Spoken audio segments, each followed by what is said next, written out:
बिस्मिल्लाहिर्रहमानिर्रहीम। King Chang मुसन्निफ इब्ने Safi. साकावा phone का receiver रखकर दरवाजे की तरफ झपटा। बाहर निकला ही था कि बॉडी गार्ड्स उसके पीछे बढ़े। नहीं, तुम लोग यहीं ठहरो, वो मुड़कर सख्त लहजे में बोला। वो रुक गए और वो इमारत से निकलकर एक छोटी सी कार में बैठ गया। खुद ही ड्राइव कर रहा था। कार मुकारो के हेलीपैड की तरफ तेजी से रवाना हुई। साकावा के सपाट चेहरे पर इस वक्त दबे दबे से जोश की अलामात पाई जाती थी। वो बॉडीगार्ड्स के बगैर बाहर नहीं निकलता था, लेकिन इस वक्त इसने इन्हें साथ नहीं लिया था। शायद इसीलिए इसने ऐसी गाड़ी भी इस्तेमाल की थी कि बाहर पहचाना ना जा सके। मोकारो के असल बाशिंदे इससे नफरत करते थे। पुलिस के सरबराह की हैसियत से वो एक अरसा तक इन पर मुसल्लत चला आ रहा था कि अचानक वजारत उज़्मा भी इसके हाथ में आ गई, जिसके बाद इसने मोकारो को पुलिस स्टेट बना दिया। 15 साल के बच्चे के लिए भी शनाख्तनामा ज़रूरी करार देकर जकड़बंद का नया रिकॉर्ड कायम किया। बहरहाल वहाँ के अवाम इसके दुश्मन थे, इसलिए ख्वाबगाह के दरवाजे पर भी बॉडी गार्ड्स की मौजूदगी लाजमी ठहरी। मगर इस वक्त कोई ऐसा ही मामला दरपेश था कि वो तन्हा बाहर निकल आया था। हेलीपैड पर पहुंचकर वो गाड़ी से उतरा और दौड़ता हुआ एक खाली हेलीकॉप्टर पर जा चढ़ा और खुद ही से पायलट करने लगा। फिजा में बुलंद होकर वो किसी कदर तिरछा हुआ और जंगलों की तरफ उड़ता चला गया। शहरी आबादी बहुत पीछे रह जाने के बाद साकावा ने डैशबोर्ड का एक स्विच ऑन किया, जिसकी बिना पर हेलीकॉप्टर के निचले हिस्से में गर्दिश करने वाला सुर्ख लाइट रोशन हो गई। जंगल का वो हिस्सा रोशन हो जाता जिस पर से हेलीकॉप्टर गुजरता। इसी तरह साकावा रास्ते का तयन करता हुआ किसी नामालूम मंजिल की तरफ उड़ा चला जा रहा था। फिर दफतन एक जगह इसे हेलीकॉप्टर का रुख मोड़ दिया। अगर ऐसा ना करता तो इसे इस धुंध से गुजरना पड़ता जो दूर तक छाई हुई थी। हेलीकॉप्टर धुंध से कतरा कर निकला था और अब इसका रुख साहिली चट्टानों की तरफ था। इसने ट्रांसमीटर के माउथ पीस में कहा, हेलो हेली कंट्रोल टावर। कौन है? एयरफोन से आवाज आई। साकावा, रास्ता दिखाओ, साकावा ने कहा। दफतन बहुत दूर से एक सुर्ख लाइट गर्दिश करती हुई नजर आई। शायद इसे फौरी तौर पर रोशन किया गया था, क्योंकि इससे पहले तो वो नहीं दिखाई दी थी। हेलीकॉप्टर उसी की तरफ बढ़ता चला गया। फिर इसने एक जगह पर लैंड किया। कुछ लोग दौड़कर हेलीकॉप्टर के करीब पहुंचे। ये सब जापानी थे। साकावा हेलीकॉप्टर से उतरकर इनके साथ चलने लगा। वो एक 2 मंजिला इमारत में दाखिल हुए, जिसकी तामीर में ज्यादातर लकड़ी इस्तेमाल की गई थी। क्या किस्सा है? साकावा ने वहां पहले से मौजूद एक आदमी को मुखातिब किया। ऑब्जर्वेटरी में तशरीफ ले चलिए जनाब, इसने बड़े अदब से कहा। अब साकावा के साथ सिर्फ वही आदमी था और वो ऊपरी मंजिल पर जाने के लिए जीने तय कर रहे थे। दूसरे कमरे में पहुंचकर हमराही ने कहा, कब्रों वाले जजीरे में बहुत से आदमियों की मौजूदगी का पता चला है। उस आदमी ने कहा। सूरज गुरूब होने से कबल तक वहां कोई भी नहीं था, साकावा पुरतशवीश लहजे में बोला। मैं अभी दिखाता हूँ, हमराही ने कहा और इंटरकॉम का स्विच ऑन करके बोला, operator switch on to date island. यह कमरा किसी कंट्रोल रूम का मंजर पेश कर रहा था। चारों तरफ दीवारों के करीब भांत भांत की मशीनें रखी नजर आ रही थीं। दफतन एक मशीन की स्क्रीन रोशन हो गई और फिर ऐसा ऐसा धुंधली पड़ने लगी। फिर कई जगह सुर्ख नुक्ते नजर आए, जिनके पास बहुत छोटे छोटे स्याह नुक्ते मुतहर्रिक दिखाई देते थे। ओहो, साकावा की आवाज में तहय्युर था। क्या ख्याल है जनाब? हमराही ने सवाल किया। तुम्हारा ख्याल दुरुस्त था, लेकिन मेरी मालूमात के मुताबिक सूरज गुरूब होने से कबल तक वो जजीरा वीरान था। अच्छी बात है, मैं देखता हूँ। वो वापसी के लिए मुड़ गया। निचली मंजिल पर पहुंचकर इसने इन लोगों को कुछ हिदायत दी जो हेलीपैड से यहाँ तक इसके साथ आए थे। 10 मिनट बाद फिर इस हेलीकॉप्टर को मोकारो की शहरी आबादी की तरफ परवाज कर रहा था। फ्रॉग जमीन पर ऊंधा पड़ा था और इमरान इसके करीब खड़े से आवाजें दे रहा था। चले जाओ, वो सर उठाए बगैर गुर्राया। अरे, तो क्या मैं जानता था कि वो लली हार्वे है? इमरान भुनाकर बोला। फ्रॉग उठ बैठा। केरोसिन की मध्यम सी रोशनी में इसका चेहरा बड़ा डरावना लग रहा था। तुम वो नहीं हो जो नजर आते हो, फ्रॉग बिल आखिर बोला। हाँ हाँ, मैं उल्लू हूँ। फिर? इमरान बोला। मुझसे इस लहजे में गुफ्तगू ना करो, फ्रॉग ने कहा। जब आप मुझसे मजाक कर सकते हैं तो मुझे भी किसी कदर हक दीजिए, इमरान बोला। तुम मेरी बराबरी की कोशिश कर रहे हो? फ्रॉग ने कहा। हरगिज नहीं, इमरान अपने कान पकड़कर बोला। मुझे तो आपसे बहुत कुछ सीखना है। अभी नामुकम्मल हूँ, लेकिन यहाँ इस वक्त इस जजीरे में जो आपने खड़ाक फैलाया हुआ है, इससे मुतफिक नहीं हूँ, इमरान ने कहा। क्यों? फ्रॉग बोला। जो लोग इस हद तक तरक्की याफ्ता हों कि कोर्ट के बटन को ट्रांसमीटर बना दें या समुद्र में अचानक फौलादी दीवार उठाकर आपको किश्ती समेत कैद कर दें, इतने अहमक नहीं हो सकते कि 10 मील तक भी नजर रखने की जहमत गवारा ना करें, इमरान ने कहा। क्या कहना चाहते हो? फ्रॉग ने पूछा। लॉन्च पर वापस चलिए। यहाँ अलावा रोशन करके जश्न मनाना किसी तरह अक्लमंदी नहीं कही जा सकती, इमरान ने कहा। मैं डरपोक नहीं हूँ। यहाँ इस जजीरे में मेरा कोई कुछ नहीं बिगाड़ सकता, फ्रॉग बोला। मैं तो डरपोक हूँ, इमरान ने बड़े खलूस से कहा। जहन्नम में जाओ, फ्रॉग बोला। नहीं, आप मुझे और मेरे साथियों को लॉन्च पर भिजवा दीजिए, इमरान ने कहा। मैंने मना तो नहीं किया, जरूर जाओ, अपने साथियों को भी ले जाओ। और हाँ, अब अम्बिनी का शुमार भी तुम्हारी साथियों में होता है, इसे हरगिज यहाँ न छोड़ना। सब जानते हैं कि मैं इसे दस्तबरदार हो चुका हूँ, लिहाजा इसकी हिफाजत की जिम्मेदारी अब तुम पर होगी, फ्रॉग ने कहा। अच्छी बात है, मैं उसे भी ले जाऊंगा, इमरान बोला। दूसरी बात, मुझे फरेब देने की कोशिश ना करना, फ्रॉग बोला। मैं समझा नहीं, इमरान ने कहा। लांच लेकर फरार न हो जाना, फ्रॉग बोला। सवाल ही पैदा नहीं होता, लांच पर अमला भी तो मौजूद है, इमरान बोला। मैं तुम्हें भी अपनी ही तरह नाकाबिले एतमाद और फितना बर्दाश्त समझता हूँ, फ्रॉग ने कहा। इज्जत अफजाई का शुक्रिया। अगर आप जैसा दिल बढ़ाने वाला मिल जाए तो 6 माह में सारी दुनिया को उलट पुलट कर रख दूं, इमरान बोला। बस चले जाओ, मेरा कान ना खाओ, फ्रॉग ने कहा। Okay your honour. वो एड़ियों पर घूमकर छुलदारी से बाहर निकल आया। अब इसे लल्ली हार्वे की तलाश थी। वो एक अलाव के पास में थी। इमरान ने इसे अलग बुलाकर कहा, तुम्हारा वो अंधेरे में चमकने वाला लिबास मुझे बहुत पसंद आया। अगर रात भर के लिए मुझे दे दो तो क्या क्या बुराई है? तुम किसे डराओगे? लल्ली ने पूछा। अम्बिनी को, ताकि वो यहाँ इस वीराने में मेरे करीब ना आ सके, इमरान ने कहा। वाकई तुम अजीब हो, अगर वो इतनी नापसंद है तो किसी और को बख्श दो, लल्ली ने कहा। नापसंद नहीं है, सिर्फ डर लगता है उससे, इमरान ने कहा। बकवास ना करो। अच्छा, मैं तुम्हें वो लिबास दे दूंगी, लेकिन फ्रॉक को मालूम ना होने पाए, लल्ली ने कहा। मालूम होने का सवाल ही पैदा नहीं होता, इमरान बोला। लल्ली हार्वे से वो लिबादा लेकर उसने जोसेफ, जफर, जेमसन और अम्बिनी को इकट्ठा किया। इन्हें जब ये मालूम हुआ कि वो लांच पर ही रात बसर करेंगे तो इनके चेहरे खिल उठे, क्योंकि यहाँ मच्छरों ने बेहद परेशान किया था। चलते चलते एक बार फिर वो फ्रॉक की छुलदारी में दाखिल हुआ। एक और है योर ऑनर, उसने मौदबाना लहजे में कहा। चले जाओ, मेरा दिमाग मत चाटो, फ्रॉक झिल्लाकर बोला। ऐसा लगता था जैसे सारी दुनिया से बेजार बैठा हो। मैं लांच को खुले आसमान के नीचे नहीं रखूंगा, बल्कि इसे इस तरफ ले जाऊंगा जहाँ एक चट्टान साहिबान की तरह छाई हुई है, इमरान ने कहा। जो दिल चाहे करो, मैं फिलहाल तन्हाई चाहता हूँ, फ्रॉक बोला। शुक्रिया योर ऑनर, इमरान बोला। लांच तक पहुंचने में इन्हें ज्यादा देर नहीं लगी थी। इमरान इन्हें बता रहा था कि फ्रॉक ने यहाँ डेरा डालने की क्यों ठानी थी। वो इस मुहिम से मुंह मोड़ना चाहता था। मैंने इसकी गैरत को ललकार दिया था, गैरत तो पलट आई, लेकिन इससे मुझे डरपोक साबित करके नीचे दिखाने की ठान ली, इमरान बोल रहा था। वो ऐसे मामलात में बच्चों का सा जहन रखता है, अम्बिनी बोली। लेकिन वो तुम्हें किस तरह नीचे दिखाना चाहता था? बताता हूँ, लेकिन तुम ये बात अपनी ही जात तक महदूद रखोगी, इमरान ने कहा और भूतनी वाली कहानी दोहराकर बोला। इस तरह तुमने लल्ली हार्वे को हमारे साथ देखा था। वो हमसे पहले ही जंगल में पहुंचाई जा चुकी थी, इमरान ने कहा। लेकिन तुमने इस वक्त तो मुझे झुठला दिया था, अम्बिनी गुस्सीले लहजे में बोली। ना बताना चाहता तो अब भी ना बताता, इस वक्त मुनासिब नहीं समझा था, इमरान ने कहा। आप ख्वाह मख्वाह इन चक्रों में पड़े हैं। लुइसा वाले स्ट्रीमर से रब्ता क्यों नहीं कायम करते? जफर उल मुल्क ने कहा। इससे इमरान को उर्दू में मुखातिब किया था। जब तक खुद को बेबस ना समझ लूंगा, हरगिज ऐसा नहीं करूंगा, इमरान ने भी उर्दू में ही जवाब दिया। इनसे अलग रहकर अपने तौर पर काम करूंगा। कम अज कम इन लोगों की दखलंदाजी मुझे पसंद ना आएगी। फ्रॉक की और बात है, इससे मजाक का रिश्ता हो गया, इमरान ने कहा। मजाक का रिश्ता? जेमसन ने हैरत से कहा। हाँ, अपनी महबूबा को मुझे बख्शकर ब्रादर निस्बती बन गया है, इमरान बोला। फ्रेंच में यही बात कह दीजिए तो मजा आ जाएगा, जेमसन बोला।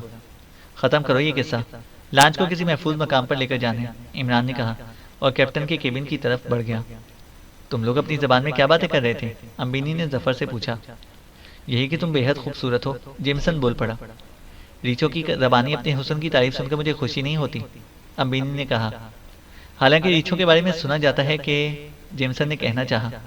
तुम अपनी बकवास बंद नहीं करोगे? जफर ने सख्त लहजे में कहा। इतने में लांच का इंजन स्टार्ट हुआ और वो हरकत में आ गई। अम्बिनी अपने केबिन की तरफ रवाना हो गई। जफर और जेमसन अर्शे पर ही खड़े रहे। दफतन उन्होंने हेलीकॉप्टरों की गड़गड़ाहट सुनी। मेरा ख्याल है कि उस्ताद का कॉल कुर्सी नशीन हुआ, जफर बड़बड़ाया।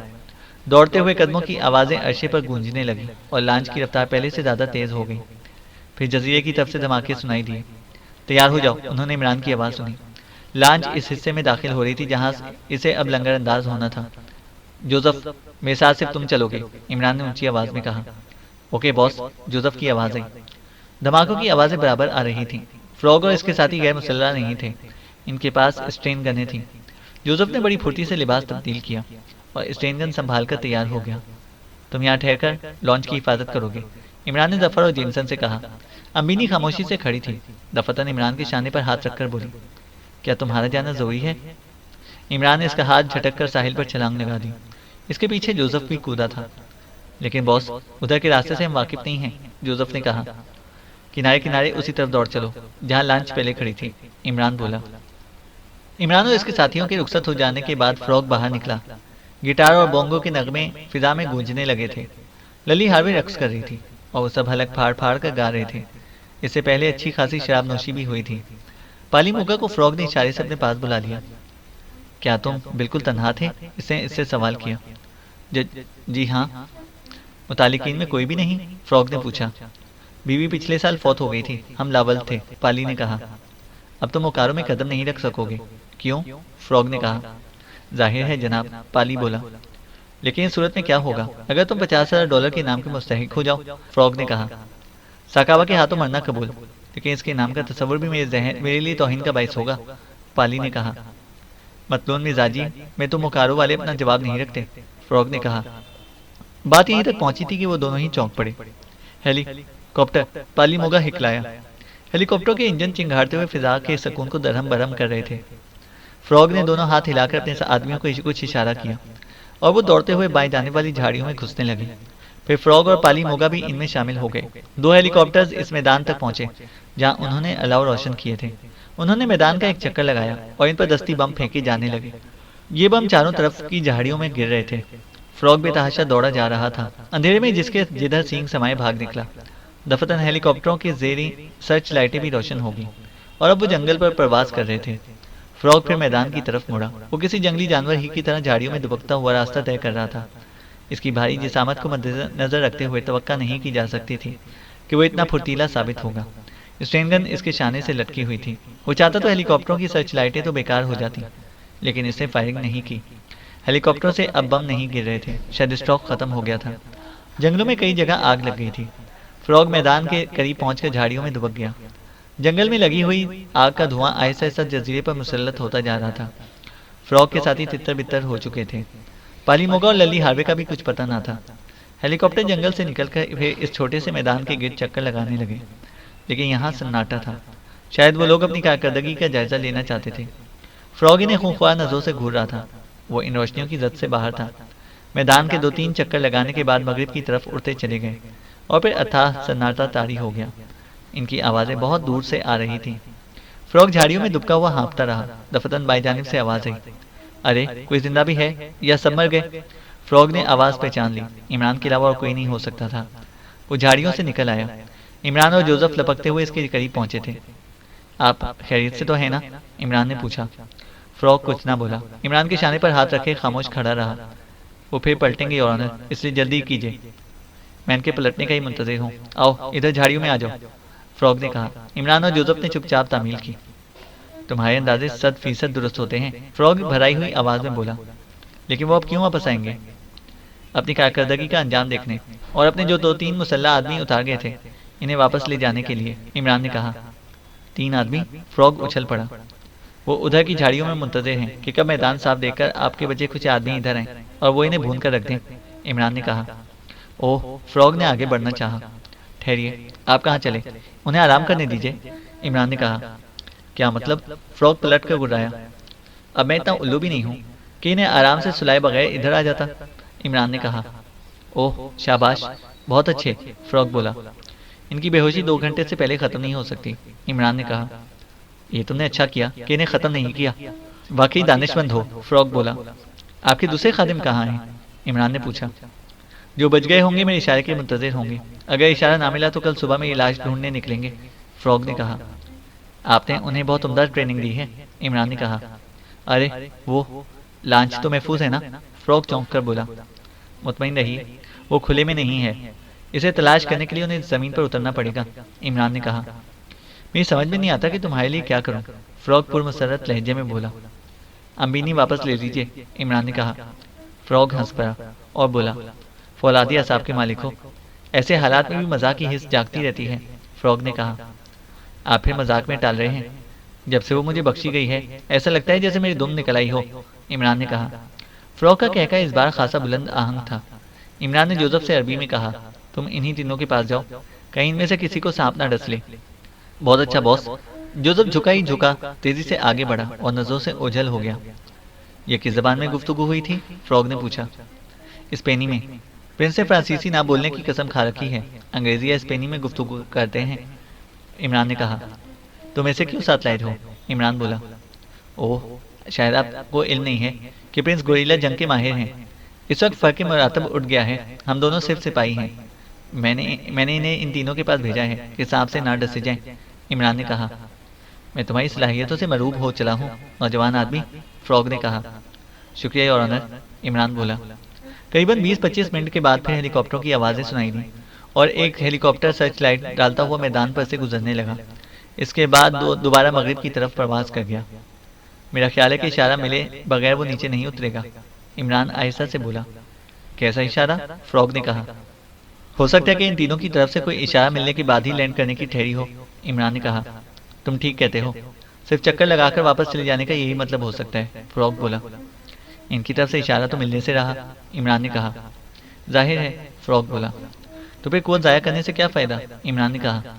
अपने बचे कुछ आदमियों को इकट्ठा कीजिए और लॉन्च पर वापस चलिए। इन तीनों को कैदी बनाकर रखेंगे। आहा, लली हार्वे भी तो साथ थी, पता नहीं बेचारी किस हाल में होगी। फ्रॉग इतना बोला, इसने जेब से एक तेज सीटी निकाली और इसे होंठों में दबाकर किसी मखसूस अंदाज में बजाने लगा। रेलवे स्टीम इंजन की सी तेज आवाज़ वाली सीटी थी। इसकी आवाज़ यकीनन दूर तक फैली होगी। 2-3 बार इसने सीटी पर इशारे दिए और फिर इमरान से बोला, वो सब वहीं पहुंच जाएंगे जहां पहले लॉन्च लंगरअंदाज हुई थी। इमरान फ्रॉग को इस जगह पर लाया जहां जोसेफ बेहोश आदमियों की निगरानी कर रहा था। फ्रॉग ने टॉर्च निकालकर इनके चेहरों पर रोशनी डाली। ओह, सब टोपियों वाले फौजी, ये तीनों जापानी हैं, इसने कहा। हाँ, हैं तो जापानी, इमरान बोला। ये सकावा का मखसूस दस्ता है, मुकारो की असल फौज से इसका कोई ताल्लुक नहीं। लेकिन तुमने इन्हें बेहोश कैसे किया? फ्रॉग ने पूछा। फिर किसी दिक्कत है इत्मीनान से बताऊंगा, फिलहाल लॉन्च तक पहुंचने की सोचिए, इमरान ने कहा। फिर इन्होंने एक एक को कंधे पर उठाया था और साहिल की तरफ चल पड़े। साहिल पर पहुंचने वाले लोगों में 3 कम थे, 2 फ्रॉग के आदमी थे और तीसरा पालिम होगा। बेहोश लली हार्वे को फ्रॉग का एक आदमी कंधे पर उठा कर लाया था। हेलीकॉप्टर की वापसी से कबल हमें लॉन्च तक पहुंचने की कोशिश करनी चाहिए, इमरान फ्रॉग को मुखातिब किया। हो सकता है इस बार भी अपने साथियों की तरफ से इशारा ना मिलने पर वो इस साहिल का चक्कर भी लगाएं, इमरान ने कहा। फ्रॉग ने इस तजवीज़ से इख्तिलाफ नहीं किया। वो लॉन्च की तरफ चल पड़े। बेहोश आदमी अब फ्रॉग के साथियों के कांधों पर थे। पता नहीं इन तीनों का क्या हशर हुआ, इमरान बड़बड़ाया। जिंदा भी होंगे तो जजीरे में भूखे मर जाएंगे, फ्रॉग लापरवाही से बोला। इमरान को जवाब का ये अंदाज पसंद नहीं आया था, लेकिन वो खामोश रहा। लॉन्च तक पहुंचने में आधे घंटे से कम वक्त सर्फ नहीं हुआ था। जख्मी साथियों की वजह से वो ज़्यादा तेज़ नहीं चल सके थे। और अब मेरा मुखलिसाना मशवरा है कि लॉन्च को खुले समंदर में निकाल ले चलिए, इमरान ने फ्रॉग से कहा। मैं खुद भी यही सोच रहा था और अब मैं खुलकर ऐलान जंग करूंगा, फ्रॉग ने कहा। मैं समझा नहीं, इमरान ने पूछा। इन कश्तियों को गर्क करूंगा जो चटानी साहिल की निगरानी कर रही हैं, फ्रॉग ने गुस्सीले लहजे में कहा। हो सकता है तुम इसे भी हिमाकत समझो, लेकिन मैं मजबूर हूँ, फ्रॉग बोला। नहीं, मैं आपको इसे बाज रखने की कोशिश नहीं करूंगा, इमरान पुरतफक्कुर लहजे में बोला। लॉन्च का लंगर उठा दिया गया, लेकिन फ्रॉग की हिदायत के मुताबिक सारी रोशनियां बुझा दी गईं। जरा ही देर बाद उन्होंने फिर हेलीकॉप्टर की आवाज़ सुनी। काश वो इधर भी आ निकले, फ्रॉग भराई हुई आवाज़ में बोला। एक ही बम लॉन्च को तबाह कर देगा, इमरान ने खुश्क लहजे में कहा। इससे पहले ही इसके टुकड़े उड़ जाएंगे। ये किंग चैंग के नायब की लॉन्च है, इसकी जंगी सलाहियत का एक मुजाहिरा तुम देख ही चुके हो। मैं हंगामा नहीं चाहता था, लेकिन अब मुझे इस पर मजबूर कर दिया गया है, फ्रॉग ने कहा। वो किस तरह योर ऑनर? इमरान ने पूछा। ये जजीरा हमेशा से हमारी सरगर्मियों का मरकज़ रहा है, लेकिन मुकारो की हुकूमत ने कभी इसमें मुदाखलत नहीं की। अब हम पर हमला हुआ है तो हम भी देखेंगे। 2 घंटे के अंदर अंदर मेरे कज़ाकों की किश्तियाँ चटानी साहिल के करीब पहुंच सकती हैं, फ्रॉग ने कहा। ओहो, तो बाकायदा जंग? इमरान बोला। हाँ, और तुम मुझे इससे बाज नहीं रख सकते, फ्रॉग ने कहा। अब तो मैं भी यही चाहता हूँ योर ऑनर, इमरान बोला। ये सब कुछ भूतनी की वजह से हुआ है। मेरी तफरीहात ऐसी ही होती हैं, तुम इसकी फिक्र ना करो। बहुत बेहतर योर ऑनर, इमरान बोला। अपने केबिन में जाओ, तीनों कैदी वहीं हैं। इनसे जो मालूमात हासिल करना चाहते हो करो। ये इसी दस्ते से ताल्लुक़ रखते हैं जो मोकारो के ममनुआ इलाके में मुतय्यन है, फ्रॉग ने कहा। बहुत बहुत शुक्रिया योर ऑनर, इमरान बोला। अगर वो ज़बान खोलने पर आमादा ना हो तो मुझे मुत्तला कर देना। आहा, मगर तुमने ये तो बताया ही नहीं कि वो बेहोश कैसे हुए थे। फ्रॉग ने कहा। जबानी बताने की चीज़ नहीं है, मुजाहिरा कर सकता हूँ। अगर आपके पास कोई फालतू आदमी हो तो मेरे हवाले कीजिए। इमरान बोला। अच्छा, फिर सही। इस वक्त कोई नया नया बिखेड़ा नहीं करना चाहता, फ्रॉग ने कहा। इमरान अपने केबिन में आया। लांच की बैरूनी रोशनियां बुझा दी गई थी और केबिन की रोशनी केबिन तक ही महदूद थी। तीनों बेहोश जापानी फर्श पर पड़े हुए थे और जोसेफ इनके करीब ही स्टूल पर बैठे ने घूरे जा रहा था। बोतल इसके हाथ में थी। क्या इनके हलक में भी टपकाने का इरादा है? इमरान ने इसे घूरता हुआ बोला। जोसेफ ने दांत निकाल दिए, फिर बोला, शायद ये जापानी है, पता नहीं किस जबान में गुफ्तगू करें। तुम्हें जापानी तो आती नहीं बॉस, जोसेफ ने कहा। होश आने से पहले ही इनके हाथ पैर बांध दो, इमरान ने कहा। वो किसी गहरी सोच में डूबा हुआ था। थोड़ी देर बाद इमरान फिर फ्रॉक के केबिन के दरवाजे पर दस्तक देता हुआ नजर आया। जजीरे की तरफ से हेलीकॉप्टर की आवाज अब भी आ रही थी। कौन है? अंदर से फ्रॉक की गुर्राहट सुनाई दी। इमरान ने नाम बताया था और दरवाज़ा खुल गया। क्या बात है? फ्रॉक बोला। वो होश में आ गए हैं, लेकिन शायद जापानी के अलावा और कोई ज़बान नहीं समझ सकते, इमरान ने कहा। तब फिर हमारे लिए बेकार है, गोली मारकर पानी में फेंक दो, फ्रॉक बोला। जूडो क्यों ना सीखो उनसे, इमरान ने तजवीज़ पेश की। तुम्हारा दिमाग तो नहीं चल गया? फ्रॉक बोला। दरअसल ख्वाह मार डालना मेरी आदत में दाखिल नहीं है। मारना होता तो बहुत पहले मार चुका होता। बेहोश करके बार बर्दारी क्यों करता? इमरान बोला। उन्हें मौका मिलता तो वो तुम्हें मार डालते, फ्रॉग ने कहा।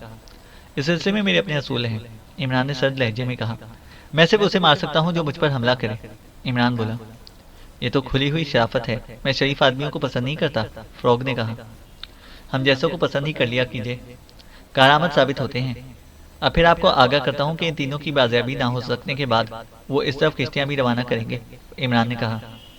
मैं खुद यही सोचा था इमरान, तुम्हारे ज़ाहिर ख्याल से तकवीत पहुंची है मेरे नज़रिए को, लिहाजा हमें बहरी जंग के लिए तैयार हो जाना चाहिए।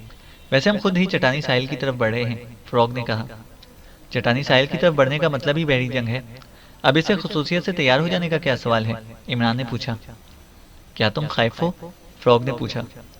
मेरे बाद में साथियों का ख्याल रखिएगा, इमरान ने कहा। क्या मतलब, तुम क्या कहना चाहते हो? फ्रॉग ने पूछा। जंग शुरू हो जाने के बाद पागल हो जाता हूँ, ये होश नहीं रहता कि तोप के दहाने में घुसा जा रहा हूँ या बंदूक की नाल से खलाल कर रहा हूँ, इमरान ने कहा। भाग जाओ, अपने साथियों को सूरत हाल से आगाह कर दो, फ्रॉग हंसकर बोला। जेमसन, जफर और जोसेफ इमरान के चेहरे पर नजरें जमाए हुए बगौर सुन रहे थे। वो कह रहा था, मुझे इससे गर्ज नहीं कि मुकारों में क्या हो रहा है, ना मैं फ्रांस के लिए ये खतरा मोल ले रहा हूँ। मुझे अपने मुल्क के दोनों साइंसदानों की तलाश का काम सौंपा गया है, लिहाजा मैं ये काम अपने तौर पर करना चाहता हूँ। तन्हा जाऊंगा और तुम मेरे पैगाम का इंतजार करोगे, इमरान ने कहा। इसने जफर की तरफ इशारा किया था। चलना में खामोश रहकर फिर बोला, लुइसा वाले स्टीमर से मैंने राब्ता कायम कर रखा है। वो इस किश्ती से 20 मील के फासले पर है। शुरू ही से इसने ये फासला बरकरार रखा है। अगर इस लांच पर कोई मुसीबत नाजिल हुई तो तुम ट्रांसमीटर से लुइसा से राब्ता कायम करके मदद तलब कर सकोगे, इमरान कह रहा था। लेकिन बॉस, मैं तुम्हें तन्हा नहीं जाने दूंगा, जोसेफ झिंझिलाकर बोला। इसके तेवर साफ बता रहे थे कि वो जो कुछ कह रहे कर गुजरेगा। मैं पहले ही बता चुका हूँ कि तुम गौताखोरी का तजर्बा नहीं रखते, इमरान ने कहा। तुम क्या जानो कि नहीं है बॉस, तुम जमीन पर रहते हो, पानी में नहीं, कि तुम्हें मेरी गौताखोरी का तजर्बा होता, जोसेफ ने कहा। चल, ये भी मान लेता हूँ, लेकिन तेरे लिए छह बोतलें कहाँ से मुहैया करूंगा, इमरान ने कहा। तुमने मुझे पैदा नहीं किया है बॉस, जिसे पैदा किया है वही बोतलें भी भिजवाएगा, तुम फिक्र ना करो। अगर तुमसे शिकवा करूं तो गोली मार देना। रही गौताखोरी की बात तो तुम मुझे पानी ही की पैदावार समझो। मैंने जिस देश में जन्म लिया है, खौफनाक जंगलों और पुरखत दरियाओं से अटा पड़ा है। तुम लोगों की गौताखोरी तो मेरे नज़दीक अच्छी खासी अयाशी है। ऐसा लिबास पहनते हो कि पानी की शोरियत का तुम्हारे जिस्मों पर कोई असर ही नहीं होता, और सांस लेने के लिए गैस सिलेंडर होते हैं। ऐसी आसानियां फराम हो तो मुझे ऐसा आदमी पूरी जिंदगी समुद्र की तह में गुजार दे, जोसेफ ने कहा। हाय हाय, मुझे मरूब कर रहा है नालायक, इमरान बोला। मैं गलत नहीं कह रहा बॉस, तुम देख ही लोगे वक्त आने पर, जोसेफ ने कहा। इसके खामोश होते ही जेमसन बोला, इस मेंढक के साथ रहने को मैं इस पर तरजीह दूंगा बॉस, कि समुद्री मछलियों की गिज़ा बन जाऊं। अच्छा, आपको भी जुकाम हुआ है, इमरान ने कहा। ये ठीक कह रहा है, फ्रॉग जैसे मतलून मिजाज आदमी पर एतमाद नहीं किया जा सकता, जफर बोला। सुनो, तुम्हें मुझसे ज़्यादा आदमियों की पहचान नहीं है, मुहत्तल इम्कान तुम्हारा ख्याल रखेगा, इमरान ने कहा। वो मजीद कुछ कहना ही चाहता था कि किसी ने केबिन के दरवाजे पर दस्तक दी। जेमसन ने उठकर दरवाज़ा खोला और अम्बिनी केबिन में दाखिल हुई। खबरदार, इसे कुछ मालूम ना होने पाए, इमरान ने उर्दू में कहा। क्या गाली दी है मुझे, वो तंग कर बोली। औरतों से गालियाँ खाने का आदी हूँ, दी नहीं आज तक किसी को। वैसे तुम इस वक्त यहाँ क्यों आई हो? इमरान ने पूछा। तुम्हें तलाश करती फिर रही थी, चलो अपने केबिन में, अम्बीनी बोली। कोई खास बात है? इमरान ने पूछा। बहुत खास, उठो। वो इन्हें आंख मारता हुआ अम्बीनी के साथ केबिन से निकल आया। ये लॉन्च फिर इसी तरफ जा रही है, जहाँ मोकारों की जंगी किश्तियां गश्त कर रही हैं, अम्बीनी ने राजदाराना लहजे में कहा। बहुत पुरानी तला है, इमरान बोला। ये खुदकुशी के मतरादिफ होगा।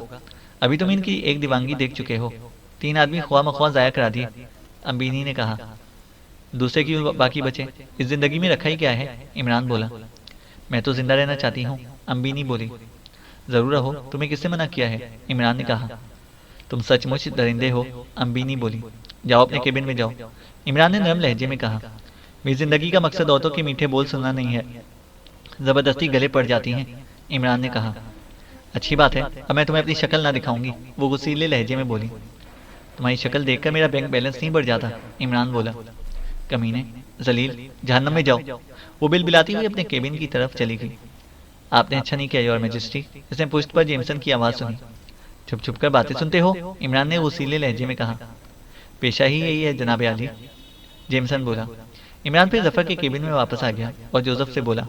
अच्छी बात है, तुम मेरे साथ चलोगे, लेकिन गैस सिलेंडर के अलावा तुम्हें कुछ वजन उठाना पड़ेगा, इमरान ने कहा। पहाड़ रख दो मुझ पर बॉस, जोसेफ की बाँछें खिल गई। दफतन लांच पर हलचल सी मच गई, अरशे से दौड़ते हुए कदमों की आवाज़ें आ रही थीं। तुम सब मेरे केबिन में चलो, इमरान ने जोसेफ से कहा और इन दोनों से बोला। जब हम गायब हो जाएं तो फ्रॉक को इतला दे देना, लेकिन इस पर यह जाहिर ना होने पाए कि तुम्हें मेरी स्कीम का इल्म पहले से था। बस ये कह देना कि तुमने हम दोनों को लॉन्च से छलांग लगाते हुए देखा था, इमरान बोला। इस किस्म की जुदाई मुझसे बर्दाश्त ना होगी, जेमसन ने कहा। जोगी बन जाना मेरे फिराक में, इमरान कहता हुआ केबिन से निकल गया। और फिर इन्हें मालूम हुआ कि 2 किश्तियां लॉन्च का ताकुब कर रही हैं और इनकी तरफ से वार्निंग मिल रही है। चलो, इमरान जोसेफ का हाथ पकड़कर अपने केबिन में घसीट ले गया। फिर फायरिंग की आवाज़ आने लगी। लॉन्च की रफ्तार तेज हो गई, यकायक एक जोरदार झटका लगा। इसके बाद भी रफ्तार में कोई फर्क ना आया। फायरिंग के बाद ही अर्शा वीरान हो गया था। जफर और जेमसन को पहले ही हिदायत कर दी गई थी कि जंग शुरू होते ही वो अपने केबिनों तक महदूद रहें। अर्शे पर आने की जरूरत नहीं। खुद फ्रॉग ने टकॉम पर इनसे खिताब किया था। अजीब जंग है, जेमसन बड़बड़ाया। ये लांच हैरत अंगेज है। मेरा ख्याल है कि ताकुब करने वाली किश्तियों में से कोई उलट गई है। ये झटका शायद टारपेडो चलाने की वजह से लगा था, जफर बोला। शायद फिर वैसे ही झटका और फायरों की आवाज़ें मालूम हो गई। शायद एक और गारत हुई, जेमसन बोला। फिर सन्नाटा छा गया। पता नहीं इन हजरत ने क्या गुल खिलाया, जफर ने ठंडी सांस लेकर कहा। मुझे तो वापसी नामुमकिन ही नजर आती है, जेमसन बोला। लॉन्च की रफ्तार फिर मामूल पर आ गई थी। ऐसा मालूम होता था कि जैसे कुछ हुआ ही ना हो। थोड़ी देर बाद किसी ने केबिन के दरवाजे पर दस्तक दी। कौन है? जेमसन बोला। दरवाजा खोलो, फ्रॉक की गुर्राहट सुनाई दी। जेमसन ने झपट कर दरवाजा खोल दिया। क्या इमरान यहाँ है? फ्रॉग ने पूछा। नहीं और ऑनर, वो दोनों तो देर हुई गोता लगा चुके हैं। मैंने खुद इन्हें ऐसा करते देखा था, जेमसन बोला। कब? फ्रॉग ने मुस्तरिबाना अंदाज में पूछा। जब ये किश्तियां हमला आवर हुई थीं, जेमसन बोला। फ्रॉग ने तवील सांस ली। इसके चेहरे पर सरसीमगी के आसार देखे जा सकते थे। जिद्दी और बेहुदा, इसने बिलाकर गुस्सीले लहजे में कहा। ओह, तो क्या उन्होंने आपके हुक्म के खिलाफ ही कदम उठाया है? जफर ने हैरत से पूछा। कतई, मैंने इसे बाज रखने की कोशिश की थी। ये बहुत बुरा हुआ। और वो मनहूस प्रिंस, क्या वो बहुत ज्यादा नशे में था? नहीं और ऑनर, मैंने ऐसी कोई बात महसूस नहीं की थी, जेमसन ने कहा। हम इस साहिल के करीब से गुजरे थे, फ्रॉग ने कमजोर सी आवाज में कहा, और इन किश्तियों ने हम पर फायरिंग शुरू कर दी। 2 ही थी, दोनों गर्क हो गई। लेकिन अब मुझे इस साहिल के आसपास ही रहना पड़ेगा। और हाँ, देखो, तुम दोनों मेरी जिम्मेदारी हो। मेरे इल्म में लाए बगैर तुम कोई भी एक हरकत ना कर बैठना, फ्रॉग ने कहा। हम इसका तस्वुर भी नहीं कर सकते और ऑनर, जफर ने कहा। इसने मुझसे कहा था कि तुम दोनों का खास तौर पर ख्याल रखूं, फ्रॉग भराई हुई आवाज में बोला। मैं समझा शायद मजाक कर रहे हैं। इतने में अम्बिनी भी आ पहुंची। वो दोनों पानी में कूद गए। फ्रॉग ने उसे इत्तला दी। कौन दोनों? अम्बिनी ने पूछा। इमरान और प्रिंस, फ्रॉग बोला। नहीं, वो हजियानी अंदाज में चीखी। सब्र करो, फ्रॉग इसका शाना थपकता हुआ नरम लहजे में बोला। तुम सचमुच मेरी वफादार हो। जिसे मैंने बख्श दिया उसी की हो गई, ये बहुत बड़ी बात है। मैं दिल से तुम्हारी कदर करता हूँ। जेमसन ने मायने खेज नजरों से जफर की तरफ देखा। फ्रॉग अम्बिनी से कह रहा था, मैं अब ये साहिल नहीं छोड़ सकता, इसके आसपास ही रहूंगा, हुआ कुछ हो जाए, तुम मुतमईन रहो। फिर वो इसे सहारा देकर केबिन से निकाल कर ले गया। अजीब चीज है ये मेंढक भी, अपनी महबूबा दूसरे के हवाले करके इसकी जज्बाई मोहब्बत की तारीफ कर रहा है, जेमसन बोला। जफर कुछ ना बोला। इसे यकीन नहीं था कि इमरान सचमुच ऐसा कोई कदम उठाएगा। वो खुली हुई खुदकुशी थी, लेकिन इसे बाज रखना किसके बस का रोक था। थोड़ी देर बाद इंटरकॉम से फ्रॉक की आवाज़ आई और वो इन्हें अपने कमरे में तलब कर रहा था। वो गहराई में उतरते चले गए थे। इमरान के गिर्द इतनी रोशनी थी कि जोसेफ इस पर नज़र जमाए रखने पर कादिर था। मामूली जिसामत की मछलियाँ इनके करीब से गुजर रही थीं और अभी तक किसी की खतरनाक किस्म के आबी जानवर का सामना नहीं हुआ था।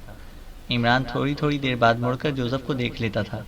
जोसेफ ने गैस सिलेंडर के अलावा इमरान के सामान का वाटरप्रूफ थैला भी पुश्त पर बांध रखा था। एक थैला इमरान के साथ भी था, लेकिन वो जोसेफ वाले थैले की तरह वज़नी नहीं था। जोसेफ तो दोनों थैले अपनी ही कमर से बांधने पर मुसर था, लेकिन फिर ये तय पाया कि वज़नी थैला वो संभाले और हल्का इमरान। साहिल तक पहुंचने में 15 या 20 मिनट सर्फ हुए। चट्टानें खासी गहराई तक उतरती चली गई थीं, लेकिन वो शगाफ कहाँ तलाश किया जाए। किसी खास जगह की निशानदही मौजूद नहीं थी। ये चट्टानें पानी के अंदर भी दीवार ही की तरह सीधी चली गई थी और इन पर काई की इतनी फिसलन थी कि किसी जगह पर हाथ जमाना भी मुश्किल था। एक जगह बहुत बड़ा समुद्री सांप दिखाई दिया, जो एक पतली सी दरार से बरामद हो रहा था, लेकिन जीरो लैंड वाला आबी हरबा आड़े आया। इससे सांप के चीथड़े पानी में मुंतशिर हो गए। अगर जोसेफ के जिस्म पर भी इसी किस्म का लिबास होता जैसा इमरान ने पहन रखा था, तो वो आपस में गुफ्तगू भी कर सकते थे। कुछ देर बाद की जिद्दोजहद के बाद एक ऐसी दरार नजर आई जिससे दो आदमी बैक वक्त गुजर सकते थे। इमरान ने एहतियातन पहले इसमें फायर किया था और फिर अंदर तैर गया। जोसेफ ने इसकी तकलीफ की, मगर खासा फासला तय करने के बाद अचानक मायूसी का सामना करना पड़ा। आगे रास्ता मसदूद था। इमरान फिर पलटा। दरार से बाहर निकलते ही वो किसी कदर थकन महसूस करने लगा था। जोसेफ का तो जो हाल हुआ हो, वो चट्टानों से लगा हुआ बाएं जाने बढ़ता रहा, या कामयाबी या गरकाबी। इसके अलावा और कोई सूरत नहीं थी। लांच न जाने कहाँ पहुंची हो। पानी के अंदर ट्रांसमीटर पर भी इससे रब्ता कायम नहीं किया जा सकता था और सतह पर उभरने का तो तस्वुर भी नहीं किया जा सकता था। पता नहीं साहिल की निगरानी के लिए कितनी मुसल्लह किश्तियाँ मौजूद हों। फ्रॉक की भूत वाली बेचकाना हरकत ने सारा खेल बिगाड़ दिया था, वरना वो दिन की रोशनी में ये काम सर अंजाम देता। इस सूरत में फ्रॉक कम अज़ कम इस जगह की निशानदही तो कर ही सकता था जहाँ इसकी किश्ती एक आहनी कुएं में कैद हुई थी। फिर तो वो नाक की सीधी में इस शगाफ को तलाश करने की कोशिश करता और शायद जल्द ही कामयाब भी हो जाता। वो एक बार फिर जोसेफ की तरफ पलटा, गालिबन देखना चाहता था कि कहीं से इसकी ज़रूरत तो नहीं। लेकिन जोसेफ ने इशारा करके इसे आगे बढ़ते रहने का इशारा किया। एक जगह फिर एक शगाफ नजर आया, लेकिन वो भी धोखा ही साबित हुआ। इमरान सोचा था कि कहीं सचमुच आखिरी वक्त तो नहीं आ गया। अब आगे बढ़ने की रफ्तार नहायत सुस्त थी। दफतन 20-22 गज के फासले पर नीले रंग की चमकदार लहरिए से नजर आए। ओह, ये तो रोशनी है, उसने सोचा। नीली रोशनी जिसकी शुआएं पानी में लहरिए से डाल रही थी, और ये रोशनी चट्टान से ही फूट रही थी। वो फिर जोसेफ की तरफ पलटा और इशारा किया कि वो उसकी टांग पकड़ ले। अब तैराकी आसान नहीं रही थी। इसके बाजू आहिस्ता आहिस्ता चल रहे थे। वो एक खासा कुशादा शगाफ ही था जिसे रोशनी के लहरिए से निकल रहे थे। इस रोशनी की जद से बचता हुआ वो जोसेफ समेत इस शगाफ के सामने जा पहुंचा। रोशनी के लहरिए शगाफ से निकलकर 3-4 फीट पर मादूम हो जाते थे। शगाफ इतना कुशादा था कि इससे एक खासी बड़ी किश्ती गुजर सकती थी। इमरान ने अपने हरबे से शगाफ के अंदर फायर किया ही था कि ऐसा मालूम हुआ कि जैसे किसी इंजन से स्टीम खारिज होने लगी हो। रोशनी के लहरिए गायब हो गए थे। वो दोनों ऊपर से नीचे की तरफ शगाफ के गिर चक्कर लगाने लगे। इमरान फौरी तौर पर इसमें दाखिल नहीं होना चाहता था। स्टीम खारिज होने की आवाज़ कुछ देर बाद थम गई। अब वो शगाफ में दाखिल हो रहा था। शायद इसी शगाफ के बारे में फ्रॉक के कैदी ने बताया था। इसने सोचा और आहिस्ता आहिस्ता आगे बढ़ता रहा। जोसेफ ने इसकी एक टांग पकड़ रखी थी और दूसरे हाथ से पानी काटता जा रहा था। इमरान के दोनों हाथ तेजी से चल रहे थे। ये शगाफ बतदरीज ऊपर की तरफ उठता चला गया। इमरान सोचा था कि शायद इस नीली रोशनी का इंतजाम उन्होंने अपने आदमियों की रहनुमाई के लिए कर रखा होगा, जिसे जीरो लैंड वाले हरबे ने ज़ाया कर दिया। यकबैक इसका सर पानी की सतह पर उभर आया। साथ ही लिबास से खारिज होने वाली रोशनी भी खत्म हो गई। अब चारों तरफ गहरी तारीकी थी और वो दोनों सतह पर तैर रहे थे। जोसेफ ने अब भी इसकी टांग पकड़ रखी थी। फिर अचानक इसका हाथ किसी पत्थर से टकराया। दूसरे ही लम्हे में इसने हरबा तो होल्स्टर में रखा और दोनों हाथ से इस पत्थर को टटोलने लगा। वो खुश्क था और पूरी तरह इसके दोनों हाथों की गिरफ्त में आ गया था। इसे इस पर जोर देकर ऊपर उठना शुरू किया और फिर वो टांग इसके आसपास पहुंचाने की कोशिश करने लगा, जिसे जोसेफ ने नहीं पकड़ रखा था। शायद जोसेफ को भी अंदाजा हो गया था कि किनारा मिल गया है, इसलिए वो इसके लिए आसानी फराहम करने की कोशिश कर रहा था। फिर इसका दूसरा हाथ भी खुश्की से टकराया और इसने इमरान की टांग छोड़कर अपने तौर पर जिद्दोजहद शुरू कर दी। तकरीबन 3 मिनट के बाद वो सख्त जमीन पर चत पड़े थके हुए चौपायों की तरह हाँप रहे थे। सर पर तारों भरा आसमान था और रात साएं साएं कर रही थी। उन्होंने गैस सिलेंडर उतार दिया। कुछ देर बाद जोसेफ ने करवट लेकर सरगोशी की। क्या ख्याल है बॉस? तुम बहुत अच्छे गोताखोर साबित हुए हो, इमरान ने कहा। इसे छोड़ो, हम कामयाब हो गए हैं ना? जोसेफ ने पूछा। हाँ, शायद अल्लाह ने हम पर रहम किया है। कहीं सो ना जाना, इमरान बोला। ये सोने की रात नहीं है बॉस, जोसेफ ने कहा और खीखी करके हंसने लगा। अबे, तो इसमें हंसने की क्या बात है? इमरान बोला। मजा आ रहा है बॉस, ये सोचकर कि तुम मुझे छोड़ आने का इरादा रखते थे, जोसेफ ने कहा। पड़ा रहे चुपचाप, पता नहीं कहाँ आ पहुंचे हैं। यहाँ तो हाथ को हाथ भी सुझाई नहीं देता, इमरान बोला। थोड़ी देर बाद सुझाई देगा बॉस, आंखों को आदी तो होने दो।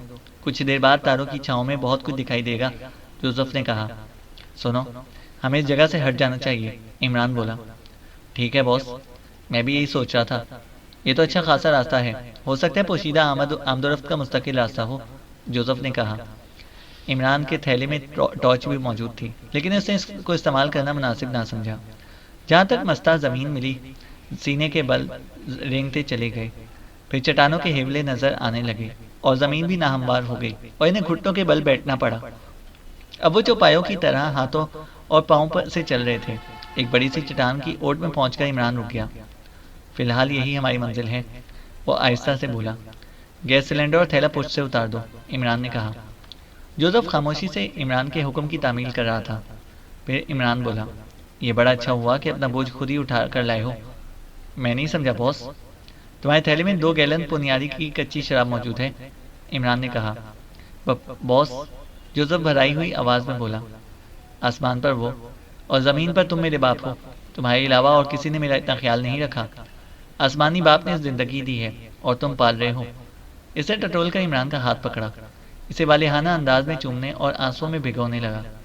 रात का अवधि सन्नाटा पहले से भी ज्यादा गहरा मालूम होने लगा था। चैनल को सब्सक्राइब करें और बेल आइकन को प्रेस करें ताकि हमारी हर अपडेट आपको बर वक्त मिल सके।